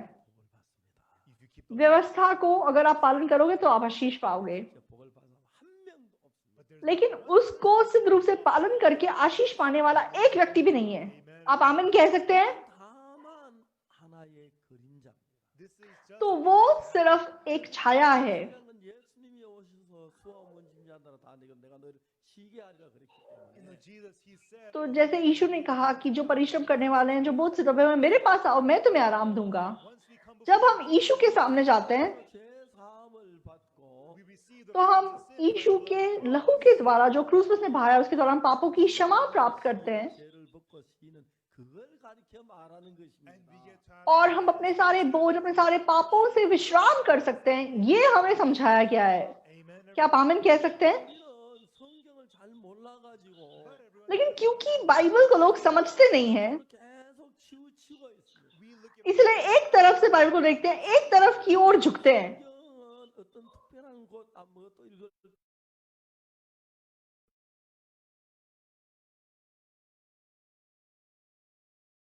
다 읽어서 결국 다 본 뒤에 성경의 의미를 깨달아야 하는 것입니다. but we must know the तो हमें बाइबल को पूरे उसका आकार समझना चाहिए, उत्पत्ति से लेके प्रकाशित वाक्य तक उसको पढ़ने के बाद उसका मतलब समझना चाहिए। Bible. God gave us Bible में परमेश्वर ने हमें व्यवस्था पालन करने के लिए नहीं दी है। in Romans chapter रोमियो 3 में 이로 그 앞에 어렵다 하시면 얻을 육체가 없다. 율법 아무리 지켜도 우리는 그렇게 못 산다. 어렵다 못 한다. तो व्यवस्था के कामों से कोई उसके सामने धर्मी नहीं ठहरेगा। इसका मतलब हम कितना भी कोशिश कर ले, व्यवस्था का पालन करके उसे हमने धर्मी नहीं ठहर सकते। 죄인이야. 그걸 깨우쳐 주시기 위함입니다. and as you try to keep तो व्यवस्था सिर्फ हमें पाप की पहचान कराने के लिए दी गई है, हमें दिखाने के लिए कि मैं पापी हूं और मैं पाप करे बिना नहीं रह सकता। keeping the law, इसलिए व्यवस्था का पालन करके कोई भी आशीष नहीं प्राप्त कर सकता। 못했기 때문에 therefore because we could तो not क्योंकि हम व्यवस्था का पालन नहीं कर सके, 하고 새 언약을 세운다고. God said he would इसीलिए परमेश्वर ने कहा कि वह उस व्यवस्था को हटा के एक नई वाचा हमारे साथ बांधेगा। know Romans chapter तो आपको रोमियो 8 पता है। 옛날께 결코 정죄함이 없나니 it says therefore तो जो भी मसीह यीशु में है वो नई सृष्टि है, 그리스도 예수 안에 있는 생명의 성령의 법이 for the law of the spirit of life क्योंकि मसीह में जो जीवन और आत्मा की व्यवस्था है has made me उसने तुम्हें पाप और मृत्यु की व्यवस्था से स्वतंत्र कर दिया है। 또한 BC 1471년에 the law in तो व्यवस्था BC 여러분 이 1471 बीसी में दी गई, जब इजरायली मिस्र से बाहर निकले थे। 성경을 받아가지고 오면서 율법 시대가 시작됐습니다. and so God allowed तो मूसा सिनै पर्वत पर परमेश्वर से व्यवस्था को लेके आया था और तब से व्यवस्था की सदी शुरू हुई। and if you could keep them all हाँ, अगर आप उस व्यवस्था का पालन करें तो आपको आशीष मिलेगा, 없기 때문에 लेकिन उसको सिद्ध रूप से पालन करने वाला क्योंकि दुनिया में एक भी नहीं था, 어렵게 되진 못합니다. you cannot इसलिए व्यवस्था का पालन करके कोई धर्मी नहीं बन सकता। 그렇기 때문에 because क्योंकि सबने व्यवस्था को तोड़ा है। 목적은 the purpose of व्यवस्था को देने का मकसद क्या है? 내가 뭐 죄를 율법을 어긴 죄인이 된 걸 깨우쳐서 is to have you break the law so तो that you आपको realize that you're a sinner. आप व्यवस्था को तोड़ के पहचान सके कि मैं पापी हूँ। 게 아니고 It's not that you have to keep तो ऐसा नहीं है कि आपको व्यवस्था का पालन करना है और आशीष पाना है। 율법을 아무리 잘 지켜도 안 돼. I broke तो हाँ, मैं व्यवस्था को तोड़ चुका हूँ, इसलिए आगे को मैं कितनी भी कोशिश कर लूँ मुझसे नहीं होगा। the law. I need to मैंने व्यवस्था को तोड़ दिया है, इसलिए मुझे इसकी कीमत चुकानी होगी, मुझे श्राप पाना होगा, मुझे मृत्यु पानी होगी। 저주와 멸망을 대신 받으시고 but Jesus और यीशु मसीह आया और उसने वो मृत्यु, वो श्राप खुद पा लिया। 쉬게 했던 그 사실을 깨달아야 합니다. and through और हमें हमारे पापों से आजाद करके उसने विश्राम दे दिया। इस सच्चाई को हमें पहचानना है। 그러면서 so as तो जब हम लूका 10 को पढ़ते हैं 목사가 예수님께 말했습니다. the lawyers, तो व्यवस्थापक यीशु मसीह से कहता है, 해야 영생을 얻으리까? what must I do तो to way inherit eternal life? तो अनंत जीवन का वारिस होने के लिए मैं क्या करूं? God said, परमेश्वर ने क्या जवाब दिया? 그게 있느냐? what is written? व्यवस्था में क्या लिखा है और तू उसे कैसे पढ़ता है? You could तो read दो तरीकों से पढ़ा जा सकता है। सबसे पहला तरीका क्या है? if you keep the law. अगर हम व्यवस्था का पालन करेंगे तो आशीष मिलेगा। Second one, और दूसरा, 율법을 지켜 복받은 사람 하나도 없어. nobody got व्यवस्था का पालन करके कोई आज तक आशीष नहीं पा सका। we realized through the law is हमें व्यवस्था के द्वारा क्या पता चलता है? 그리고 재산 받는 걸 가르치는 that we are unable and हमें ये पहचानना है कि हम अपनी ताकत से नहीं कर सकते, इसलिए हमें यीशु मसीह के द्वारा मतलब उद्धार पाना होगा, पापों की क्षमा पानी होगी। तो शायद आप लोग कंफ्यूज ना हो गए हो, लेकिन मतलब आज मसीही धर्म में बहुत सारे डिनोमिनेशंस हैं, बहुत सारे चर्चेस हैं, बहुत सारे डिनोमिनेशंस हैं। 안식교회가 있어. and there's a Sabbath day तो हाँ, कोई चर्च है बोलता है हमें सबका दिन पालन करना है, इसलिए हम सेवंथ डे एडवेंटिस्ट चर्च हैं। 우리가 지키는 게 아니라 it's not about लेकिन दुख की बात यह है कि जरूरी ये बात नहीं कि हम सबका दिन रखें। but this सबका दिन हमें यीशु मसीह को पहचानने के लिए बताया गया है, दिया गया है। 고 자유롭게 사는 것처럼 just as on the तो Sabbath जिस प्रकार सबके दिन हम अपना बोझ नीचे रख सकते हैं और विश्राम कर सकते हैं, 인데 Jesus यीशु मसीह सब का मालिक है। once you come जब हम यीशु के सामने जाते हैं you can be तो हम अपने सारे पाप को उसके नीचे रख सकते हैं 그걸 깨우쳐 주기 위해서 안식일을 준 겁니다. और सच्चा विश्राम प्राप्त कर सकते हैं। ये समझाने के लिए हमें सबका दिन दिया गया। 그건 안식일의 참된 의미를 모르는 걸 가르쳐 말해요. oh just on the Sabbath day तो हाँ, सबके दिन काम नहीं करना, हमें कुछ नहीं करना, वो व्यक्ति सबके दिन का असली मतलब नहीं समझता। for here in तो आज लूका 10 में 무슨 이야기를 봅시다. let us look at what Jesus is saying. यीशु मसीह क्या बोल रहा है हम देखते हैं। 아니 예루살렘에서 여루고는 강도를 A certain man went यीशु मसीह कहता है कि एक मनुष्य यरूशलेम से यरीहो को जा रहा था कि डाकुओं ने घेर कर उसके कपड़े उतार लिए 것을 버리고 the thieves और मार पीट कर उसे अधमरा छोड़कर चले गए। 마지막 제사를 거기로 내려가다 그러고 피하여 지나갔고 and by chance और ऐसा हुआ कि उसी मार्ग से एक याजक जा रहा था, परंतु उसे देख के कतराकर चला गया। and likewise इसी रीति से एक लेवी उस जगह पर आया, वह भी उसे देख के कतराकर चला गया। 사마리아인은 thirdly but a certain Samaritan तीसरा, परंतु एक सामरी यात्री 그를 보고 불쌍히 वहां आ निकला और उसे देखकर तरस खाया। 그래서 가까이 가서 and went to him 기름과 포도주를 उसने उसके पास आकर उसके घाव पर तेल और राखरस डालकर पट्टियां बांधी और अपनी सवारी पर चढ़ाकर सराय में ले गया and 돌보아주고 और उसकी सेवा टहल की। 이튿날 데나리온 돈을 내어 주막주인에게 주며 and on the morrow दूसरे दिन उसने 2 दिनार निकालकर सराय के मालिक को दिए 이 사람은 돌보아주라 부비가 되는 내가 돌올 때 갚으리라. take care of him और कहा इसकी सेवा टहल करना और जो कुछ तेरा और लगेगा वह लौटने पर मैं तुझे भर दूंगा। let me ask you तो दोस्तों, मैं आपसे पूछूंगा, 그 강도 만난 자가 자기의 무엇을 열심히 해서 살아났습니까? the man who तो डाकुओं से मारा हुआ व्यक्ति क्या उसने मेहनत करके दोबारा जीवन पाया? not नहीं, ऐसा नहीं है। 근본해서 구원을 받고 재산 받는 거 아니에요. it is not by तो हम भी कुछ करके पापों की क्षमा उद्धार नहीं पा सकते, अनंत जीवन नहीं पा सकते। it is not by keeping हम व्यवस्था के कामों से अनंत जीवन नहीं पा सकते। 여기서 right here यहाँ पर 강도 만난 자 이웃이 되겠느냐 그랬습니다. it says तो who was the neighbor unto him उसका पड़ोसी कौन ठहरा? 선한 사마리아인이지.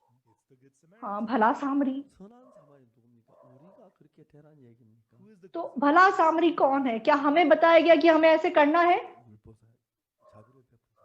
the lawyer said हाँ, व्यवस्थापक जवाब देता है, वही जिसने उस पर दया की। Jesus told him go and यीशु ने कहा, जा तू भी ऐसा ही कर। 율법을 지키는 같이요. it sounds like तो ऐसा लगता है कि यीशु बोल रहा है व्यवस्था का पालन कर। 할 수 있습니까? are we really तो क्या हम ऐसा कर सकते हैं? 강도를 봤을 때 when you see तो जब आप डाकू को देखोगे you 만났네. see this man ये व्यक्ति को डाकू ने मारा है, इसका मतलब आसपास कहीं ना कहीं डाकू हैं। If so, अगर मैं यहाँ रुका रहूंगा तो मुझे भी डाकू पकड़ लेंगे, 도망갔고 that's why the 레위인도 priest 도망을 and the Levite, इसलिए याजक और लेवी भाग गए। 난 사마리아인은 there the good लेकिन वहां पे जो भला सामरी था, 되라고 한 얘기가 아닙니다. it is not तो हमें ये नहीं बताया गया कि तुम ऐसे बनो या ऐसा करो। 예수님을 가르쳐. good Samaritan. वो भला सामरी यीशु मसीह है। 여러분도 강도 만난 자인데 어떻게 남을 구원합니까? Everyone, you तो yourself आप खुद डाकुओं से मारे गए व्यक्ति हैं, आप कैसे किसी और को बचा सकते हैं? 받는 자고 though man who तो डाकुओं से मारा गया व्यक्ति बचाया गया 만나 구원했잖아요. and the और Samaritan, सामरी ने आकर उसे बचाया। 여러분이 구원자입니까?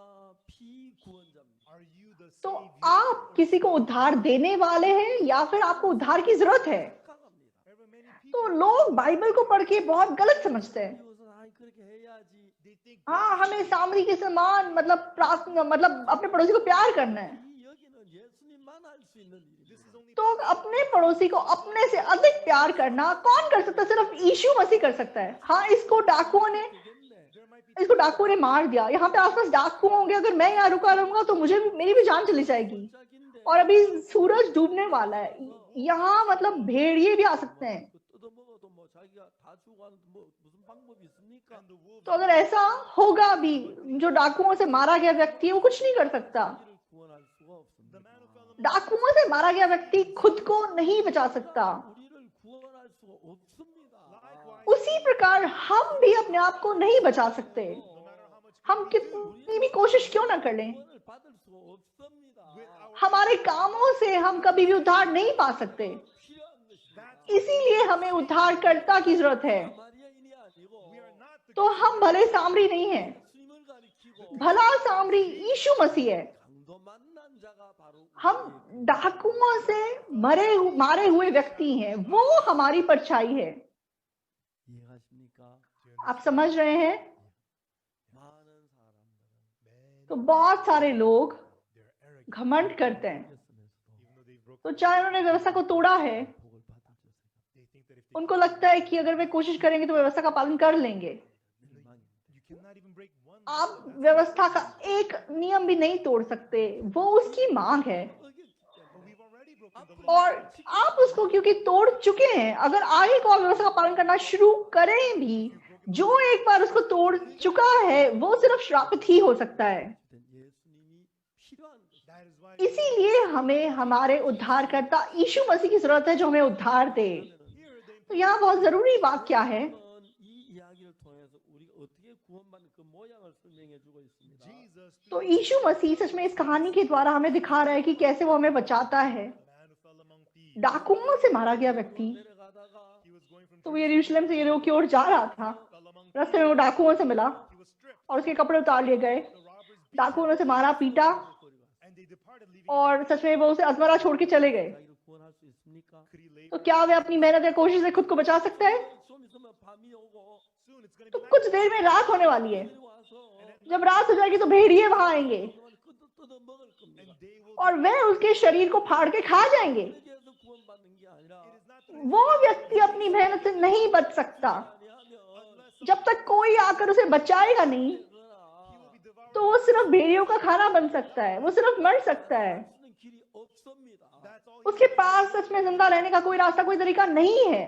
선한 사마리아인이 돼요. but we तो हम भले सामरी बन जाएंगे। 못 받아 죽어가고 있으면서 are dying हम ऐसे लोग हैं जो अपने खुद को नहीं बचा सकते। and could be क्या हम किसी और को बचा सकते? 이런 사단과 과장된 생각을 하고 있어요. these are all तो लोग शैतान से धोखा खा के पाखंडी सोच रखते हैं। 하려고 노력을 하는데 so people try तो लोग भले सामरी बनने की कोशिश करते हैं, 마리아는 예수님을 가리키는 the 거고 good Samaritan लेकिन भला सामरी यीशु मसीह को दर्शाता है। 피구원자고 हम उद्धारकर्ता नहीं है, ऐसे लोग हैं जिन्हें उद्धार पाने की जरूरत है। हमारा उद्धारकर्ता यीशु मसीह है। 만난 자지 इसलिए हम डाकू से मारे गए व्यक्ति हैं, 개인이 아닙니다. हम भले सामरी नहीं है। 이해하십니까? do you आप understand? समझ रहे हैं? 구원을 받아야 we need to हमें उद्धार पाने की जरूरत है। not that we should हमें किसी को उद्धार देना ऐसा नहीं है। 예수 그리스도밖에 없습니다. हमें उद्धार दे सकने वाला सिर्फ यीशु मसीह है। 우리는 노력하는 율법을 지가 잘해도 절대로 구원 못 받습니다. there's nobody amongst तो us by कोई हमारे में सच में अच्छे काम करके उसका पालन करके उद्धार नहीं पा सकता। हम गंदे पापी हैं, हम बुरे हैं, हमने बुराई की है। how could we ever wash अब हम कैसे अपने पापों को धो सकते हैं?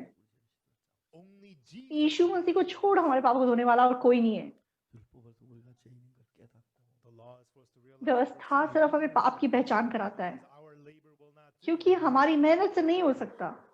by इसलिए यीशु मसीह सामर्थ पाके, receiving the यीशु मसीह सामर्थ पाके हम पापों की क्षमा पाते हैं। that's why इसलिए 많은 사람 예수를 믿지만 many people तो today आज बहुत सारे लोग यीशु मसीह में विश्वास करते हैं, 쉽게 복을 얻으려고 하니까 but people try to be लेकिन लोग व्यवस्था का पालन करके सच में आशीष पाने की कोशिश करते हैं। hard they try कितनी भी वो कोशिश कर लें, वो अपने आप को धर्मी नहीं कह सकते। they sin वो again फिर पाप करते हैं। I'm a sinner हाँ, मैं पापी हूँ। oh I sinned हाँ, मैंने फिर पाप किया। oh I've lied मैंने झूठ बोला, मैंने चोरी की, I got an मैंने सच में अबॉर्शन किया, मैंने धोखा दिया, 이겼어. मैंने सबको तोड़ दिया, मैंने व्यवस्था को तोड़ दिया।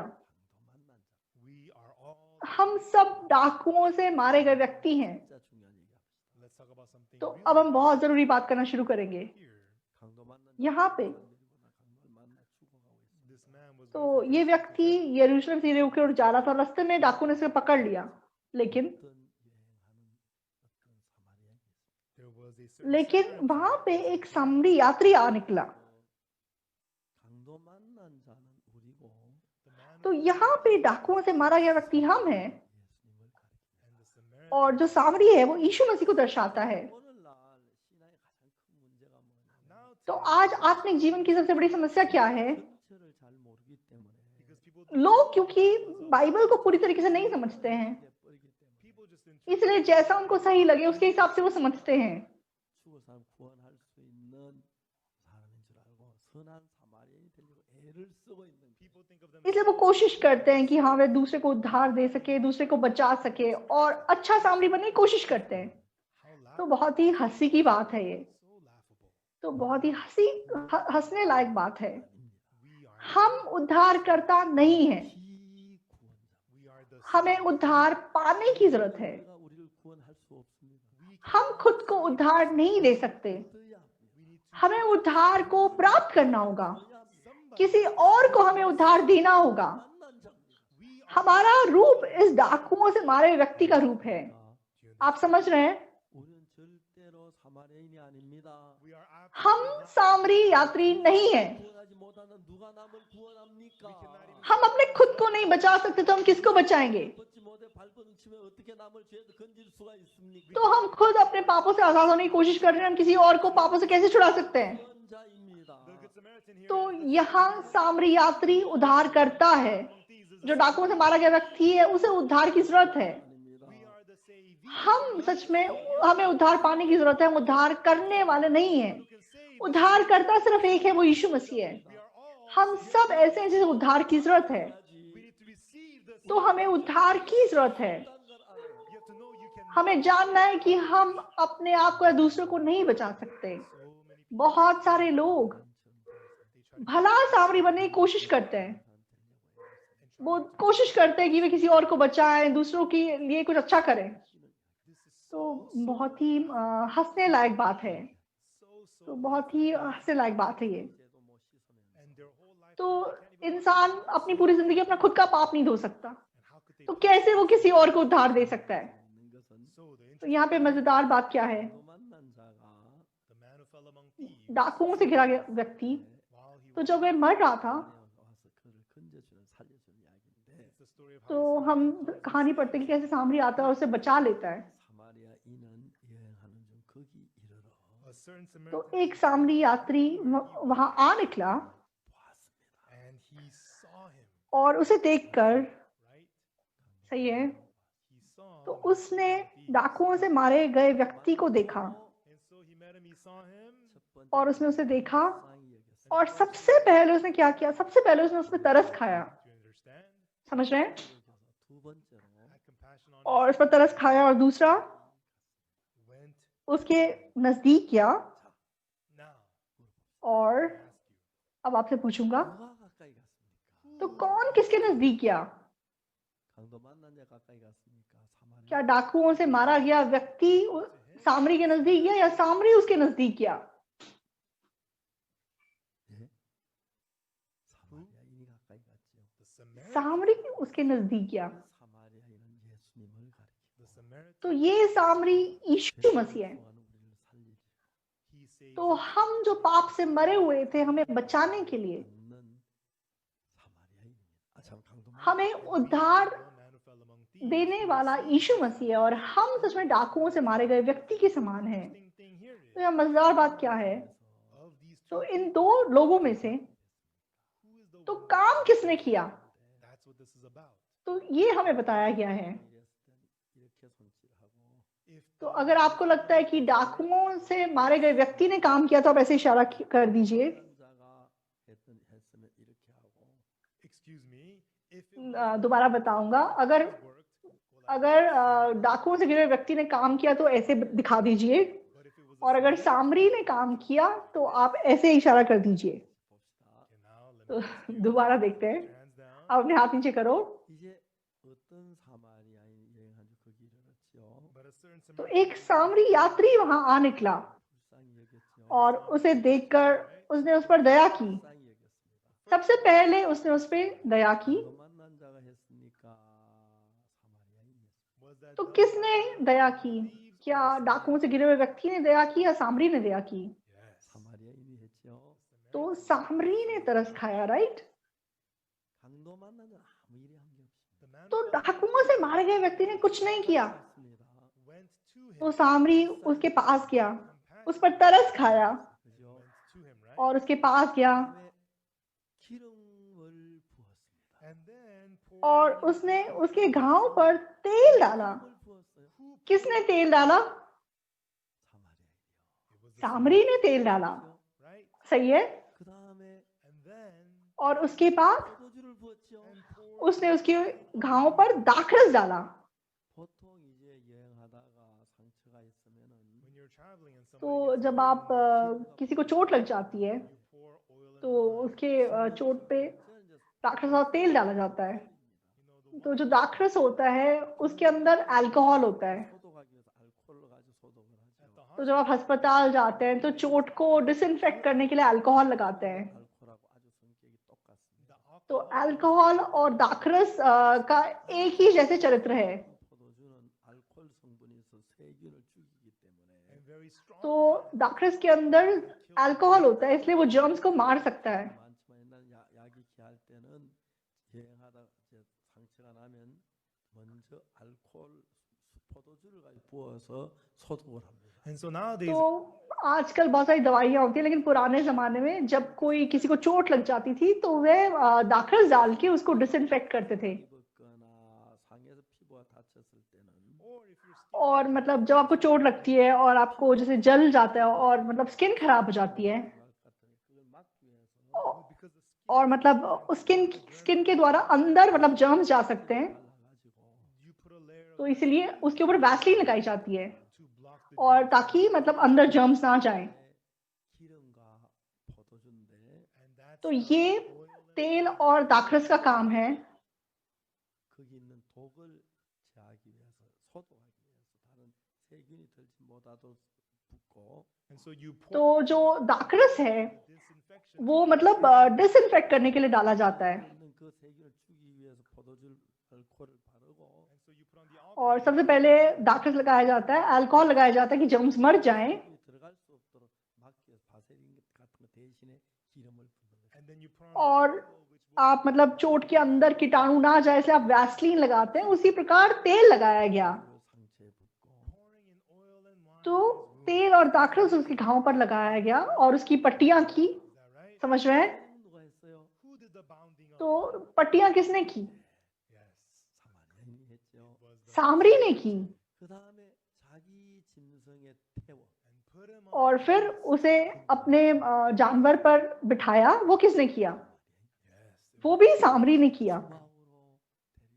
and brought him. और वह उसे सराय में ले गया. Who did that? किसने किया? It was the सामरी ने किया. 도와주고 took care of और उसकी सेवा टहल की। Who did that? किसने किया? The Samaritan. सामरी ने किया। 돌을 가지고 And the next day, और दूसरे दिन उसको 2 दिनार दिया 도와주라.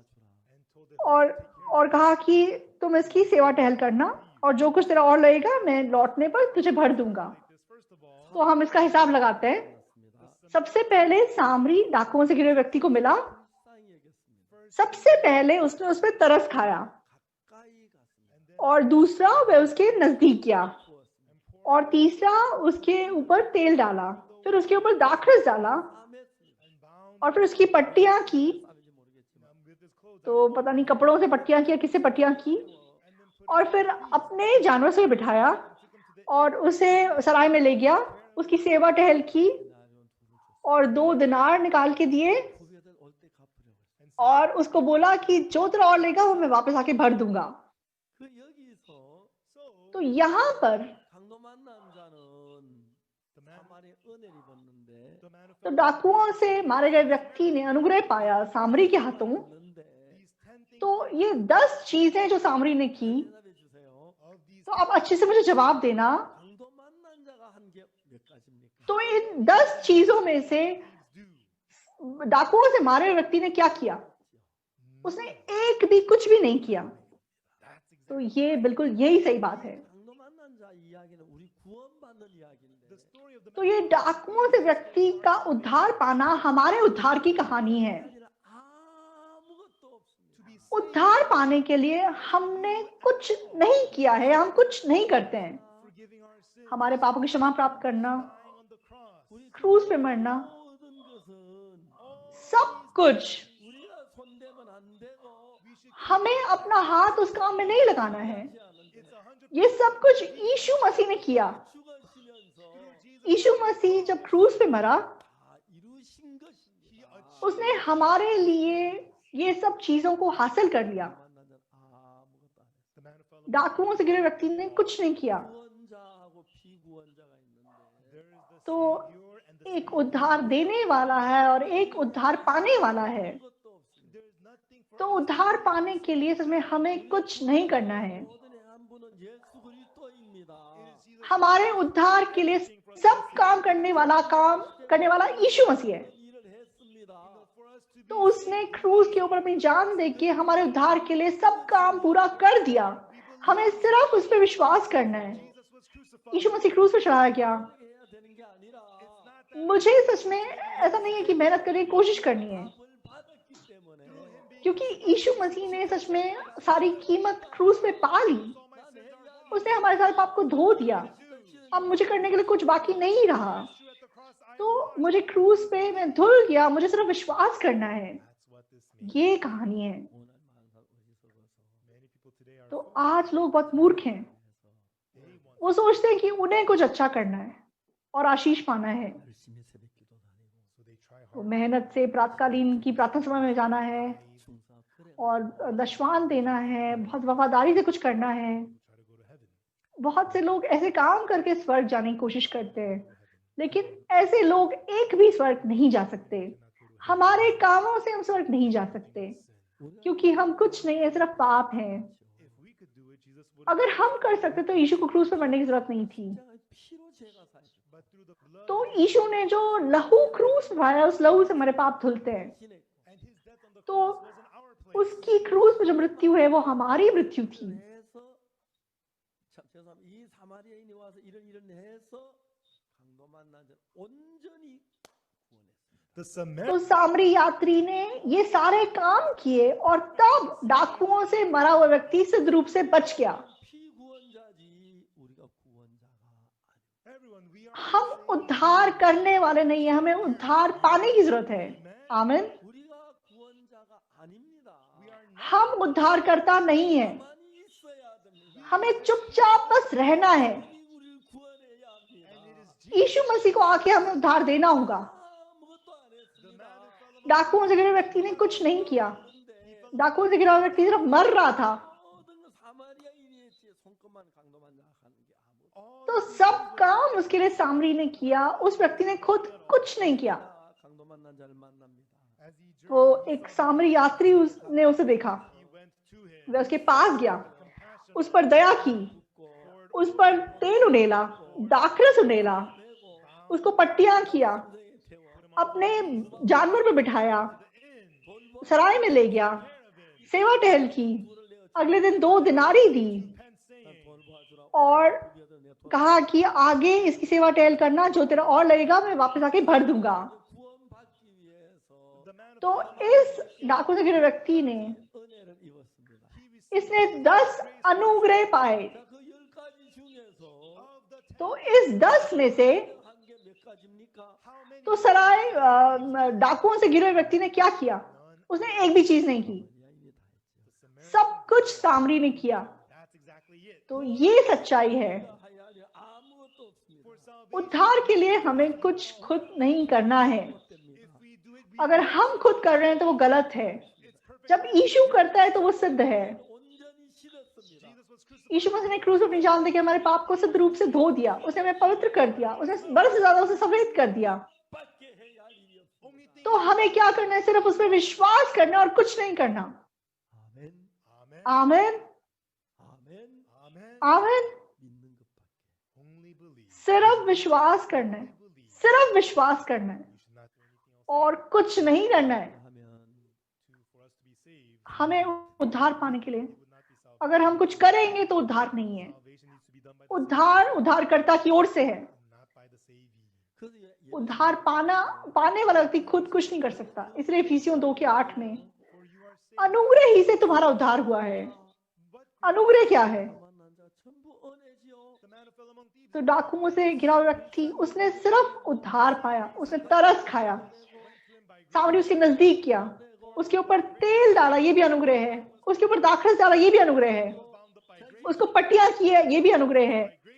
उसको अपने जानवर पर बिठाया, ये भी अनुग्रह है। सराय में ले गए, ये भी अनुग्रह है। उसकी सेवा टहल की, ये भी अनुग्रह है। उसके लिए 2 दिनारी दी, ये भी अनुग्रह है। और जो तेरा और लेगा वो वापस आके मैं भर दूंगा, ये सब अनुग्रह है। अगर अपने उद्धार के लिए आप कुछ करेंगे तो वो गलत है। आप अपने उद्धार के लिए कुछ मत कीजिए। यीशु मसीह जब करता है तो वो सिद्ध उद्धार है। आप अपने पापों को सिद्ध रूप से नहीं धो सकते हैं। यीशु जब धोएगा तो वो सिद्ध उद्धार है। आपको कुछ नहीं करना है, आपको उद्धार स्वीकार करना है। यीशु ने सब कुछ पूरा कर दिया है। तो क्रूस पे अपनी जान देने के द्वारा उसने आपके उद्धार के लिए सब कुछ पूरा कर दिया है। आपको सिर्फ इस सच्चाई को अपने मन में विश्वास करना है। आमीन। तो शैतान हमको धोखा देता है, तो हमें बताता है कि हमें कुछ करना होगा अपने उद्धार के लिए। तो इफिसियों 2:8 में क्या लिखा है? क्योंकि अनुग्रह ही से तुम्हारा उद्धार हुआ है और ये तुम्हारे कर्मों से नहीं, तुमने कोई कीमत नहीं चुकाई है, ये मुफ्त में तुम्हें दिया गया है। तो आप सिर्फ स्वीकार करो, विश्वास करो कि आपके पाप मुफ्त में क्षमा किए गए। आप इस पे विश्वास करते हो तो आप साफ हो जाते हो। तो आपको पाप की क्षमा पाने के लिए इसमें कुछ नहीं करना है। आपको सिर्फ विश्वास करना है कि यीशु मसीह ने सारे पाप धो दिए, आपके सारे पापों को बर्फ की तरह साफ कर दिया। तो आपके पाप सिद्ध रूप से धो दिए गए। आप साफ हैं, आप शुद्ध हैं। आपको पवित्र कर दिया गया, आपको पवित्र बना दिया गया। आपको सिर्फ विश्वास करना है। क्योंकि आप विश्वास नहीं करते, इसलिए आप बोलते हैं कि प्रभु मैं पापी हूं। हाँ, हमने पाप किया, हम पापी है, सही है। लेकिन क्रूस के ऊपर हमारे सारे पापों को यीशु मसीह ने धो दिया और हमें पवित्र कर दिया। इस सच्चाई पे विश्वास करना आत्मिक जीवन है। डाकुओं से घिरे व्यक्ति ने कुछ नहीं किया, सब कुछ भले सामरी ने उसके लिए किया। भले सामरी ने उसको उद्धार दिया। तो जब हम पापों की क्षमा प्राप्त करते हैं, तो अगर हम कुछ करके उसे हासिल कर रहे हैं तो वो उद्धार नहीं है। तो उद्धार उद्धारकर्ता की ओर से होता है। उद्धार पाने वाला व्यक्ति खुद कुछ नहीं कर सकता।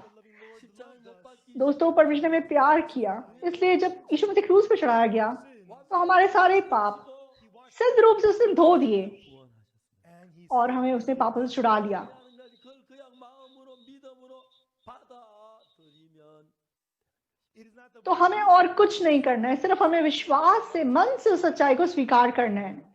आमीन Amen. आमीन। 우리가 해서 이루어진 구원이 아니고 If we तो अगर हम कुछ करके उसे हासिल कर रहे हैं तो उद्धार नहीं है। 구원이 되는 but it's salvation because the Lord did it. उद्धार सच में प्रभु की ओर से है। 해야지 회개해야지 뭘 해야 된다고. Many people think तो लोग कहते हैं कि उद्धार पाने के लिए मुझे प्रार्थना करनी होगी, मुझे मन फिराना होगा, मुझे ये करना होगा, वो करना होगा। washing away our sin हमारे पापों का धोना is only the blood. सिर्फ यीशु मसीह का लहू हमारे पाप धो सकता है। 법산장이 뭘 해서 구원을 받아? The lawyer in Luke 10 tried तो जो व्यवस्थापक लूका 10 में आया है वो खुद कुछ करके अनंत जीवन पाना चाहता है, 정도 만난 자 이것이 되겠네요. who is the neighbor लेकिन यीशु ने पूछा कि डाकुओं से घिरे व्यक्ति का पड़ोसी कौन ठहरा? उसने जिसने उस पर दया की। likewise. जा तू भी ऐसा ही कर। Jesus told him to do it. यीशु ने बोला जा ऐसा ही कर। क्यों? You try to do क्योंकि जब तू करके देखेगा तुझे पता चलेगा कि तू नहीं कर सकता है, 예수님이 하신 걸 믿게 돼. it, and then you come और तब तू जान पाएगा कि यीशु को करना होगा। who haven't tried think that they जो लोग अभी तक कोशिश नहीं किए हैं उनको लगता है कि अगर वे कोशिश करेंगे तो वो कर पाएंगे। अगर आप कर पाते तो यीशु को क्रूस पे मरने की जरूरत नहीं थी। आप नहीं कर सकते, इसलिए उसे क्रूस पे मरना पड़ा। cross तो उसकी क्रूस पे मृत्यु के द्वारा gave all of our sins. उसने हमारे सारे पाप धो दिए। इसलिए इफिसियों 2:8 में For by तो grace अनुग्रह ही से, through विश्वास से you are तुमने उद्धार पाया है। 이것이 너에게 난 것이 아니요. not by तो ये तुम्हारी ओर से नहीं है, ये परमेश्वर का वरदान है, not of works, कामों से नहीं, lest any man ताकि कोई घमंड न कर सके। that's right. तो सच में ऐसा है। Salvation is तो उद्धार हमारी ओर से नहीं है। 완벽한 우리 구원을 이루어 놨습니다. Jesus तो perfect. यीशु मसीह ने सिद्ध रूप से क्रूस पे हमारे उद्धार को हासिल किया है। हमें विश्वास करना है, हाँ क्रूस पे मेरे पाप क्षमा हो गए, धुल गए, अब मैं साफ हूँ, अब मैं पवित्र हूँ। चाहे मैंने बहुत पाप किए, 다 받았어. But Jesus लेकिन मेरे पापों की कीमत सब यीशु ने चुका दी, इसलिए मैं साफ हो गया हूँ। God says I'm right. प्रभु ने मुझे धर्मी कहा है, I believe it. मुझे सिर्फ विश्वास करना है। That तो ये उद्धार है। 그걸 몰랐을 때 when I तो did, पहले जब मुझे ये नहीं पता था 무신장 애를 I tried so तो hard मैंने to बहुत achieve कोशिश की थी उद्धार पाने की, and all of it failed. लेकिन कुछ नहीं हो पाया। In 1962, तो 1962 में 모두 실패했고 I had जब मैं सब बातों में फेल हुआ, and तो जब मैं बाइबल पढ़ रहा था 내가 씻는 게 아니고 sin मुझे पता चला कि मेरे पाप मुझे नहीं धोने हैं। 은혜로 나를 구원해 놓은 걸 알았어. I came to तो know मुझे पता चला कि सच में मेरे पाप क्रूस पे धुल गए और अनुग्रह से मेरा उद्धार हुआ है। Savior तो वो यीशु मसीह मेरा उद्धार करता है। हम उद्धार पाने वाले हैं। 예수 아멘. 피로 by the blood of Jesus. यीशु मसीह के लहू के द्वारा 징글 We believe our sins have been हम विश्वास करते हैं कि हमारे सब पाप धुल गए। 예수 모든 벌을 받으신 거. Jesus received all तो हमारे पापों की कीमत के लिए यीशु मसीह ने सब सजा पा ली। all of our sins. अब हम पापी नहीं है। Jesus हमारे सारे पापों की यीशु मसीह ने सिद्ध रूप से धो दिया, therefore we are इसलिए हम पवित्र हैं, हम साफ हैं। believing that इस प्रकार से विश्वास करना is true. सच्चा विश्वास है। 이번 주 Everyone this week तो दोस्तों इस हफ्ते for this हम लगातार इस विषय पे बात करेंगे। 강의를 해서 we had such lectures last तो हम ऐसे लेक्चर हमने पिछली बार मई में भी किए थे और बहुत लोगों ने पापों की क्षमा प्राप्त की और वो लोग बहुत खुश हुए। 예수 10년 20년도 안 가는데 this time as well. You know, तो many people मैं आशा करता हूँ बहुत सारे लोग चाहे 10-20 साल यीशु में विश्वास करते हैं लेकिन वो फिर भी फेल होते हैं। do it themselves. क्यों? क्योंकि वे खुद करने की कोशिश करते हैं। We're the Savior. हम उद्धार पाने वाले लोग हैं, हमें कुछ काम नहीं करना है। Is Jesus. हमारा उद्धारकर्ता यीशु मसीह है। Jesus has to do यीशु को सब कुछ करना होगा। it.